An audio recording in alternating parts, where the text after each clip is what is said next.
Louis Vuitton is the #1 luxury brand in the world today, valued at over $30 billion. But the founder of this luxury brand wasn't born rich. Hey guys, welcome back to another video here on Front Seat Finance, and today we'll be taking a look at the story behind Louis Vuitton and how a homeless boy built a luxury brand from scratch and became one of the richest people in the world. Stay tuned and watch the video right till the end to learn the entire story. With that said, let's begin. Who was Louis Vuitton? When Napoleon assumed the title of Emperor of the French in 1852, his wife hired Louis Vuitton as her personal box maker and packer. This provided a gateway for Vuitton to a class of elite and royal clientele who would seek his services for the duration of his life and far beyond, as the Louis Vuitton brand would grow into the world-renowned luxury leather and lifestyle brand it is today. But let us first take a look at his early life and childhood. Early life. Vuitton was born on August 4, 1821 in Anche, a small hamlet in eastern France's mountainous, heavily wooded Jura region. Descended from a long-established working-class family, Vuitton's ancestors were joiners, carpenters, farmers, and milliners. His father Xavier was a farmer, and his mother Coron Gaillard was a milliner. Vuitton's mother passed away when he was only 10 years old, and his father soon remarried. As legend has it, Vuitton's new stepmother was as severe and wicked as any fairy tale Cinderella villain. A stubborn and headstrong child, antagonized by his stepmother and bored by the provincial life in Anche, Vuitton resolved to run away for the bustling capital of Paris. On the first day of tolerable weather in the spring of 1835, at the age of 13, Vuitton left home alone and on foot, bound for Paris. He traveled for more than 2 years, taking odd jobs to feed himself along the way and staying wherever he could find shelter, as he walked the 292-mile trek from his native Anche to Paris. He arrived in 1837, at the age of 16, to a capital city in the thick of an industrial revolution that had produced a litany of contradictions: awe-inspiring grandeur and abject poverty, rapid growth, and devastating epidemics. Rise to prominence. The teenage Vuitton was taken in as an apprentice in the workshop of a successful box maker and packer named Monsieur Merchel. In 19th century Europe, box making and packing was a highly respectable and urbane craft. A box maker and packer custom-made all boxes to fit the goods they stored and personally loaded and unloaded the boxes. It took Vuitton only a few years to stake out a reputation amongst Paris' fashionable class as one of the city's premier practitioners of his new craft.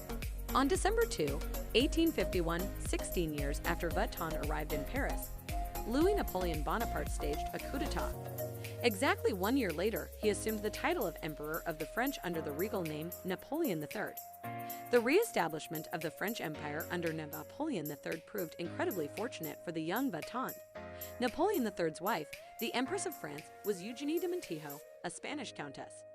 Upon marrying the emperor, she hired Vuitton as her personal box maker and packer and charged him with packing the most beautiful clothes in an exquisite way. She provided a gateway for Vuitton to a class of elite and royal clientele who would seek his services for the duration of his life. Innovative entrepreneur. For Vuitton, 1854 was a year full of change and transformation. It was in that year that Vuitton met a 17-year-old beauty named Clemence Emily Perriot. His great-grandson, Henry Louis Vuitton, later recounted, "In the blink of an eye he exchanged the cloth frock and hobnailed shoes of a worker for the courting outfit of the day." The transformation was spectacular, but it required all the know-how of the store's department managers, since Louis' shoulders were much larger than those of Parisian bureaucrats. Vuitton and Perriot married that spring on April 22, 1854. A few months after his marriage, Vuitton left Monsieur Merchel's shop and opened his own box-making and packing workshop in Paris. The sign outside the shop read, "Securely packs the most fragile objects," specializing in packing fashions. In 1858, 4 years after opening his own shop, Vuitton debuted an entirely new trunk. Instead of leather, it was made of a gray canvas that was lighter, more durable, and more impervious to water and odors. However, the key selling point was that unlike all previous trunks, which were dome-shaped, Vuitton's trunks were rectangular, making them stackable and far more convenient for shipping via new means of transport like the railroad and steamship. Most commentators consider Vuitton's trunk the birth of modern luggage. The trunks proved an immediate commercial success, and advances in transportation and the expansion of travel placed an increasing demand for Vuitton's trunks. In 1859, to fulfill the requests placed for his luggage, he expanded into a larger workshop in Asnières, a village outside Paris. Business was booming, and Vuitton received personal orders not only from French royalty, but also from Ismail Pasha, the Khedive of Egypt.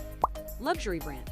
In 1870, however, Vuitton's business was interrupted by the outbreak of the Franco-Prussian War and the subsequent siege of Paris, which gave way to a bloody civil war that destroyed the French Empire. When the siege finally ended on January 28, 1871, Vuitton returned to Asnières to find the village in ruins, his staff dispersed, his equipment stolen, and his shop destroyed.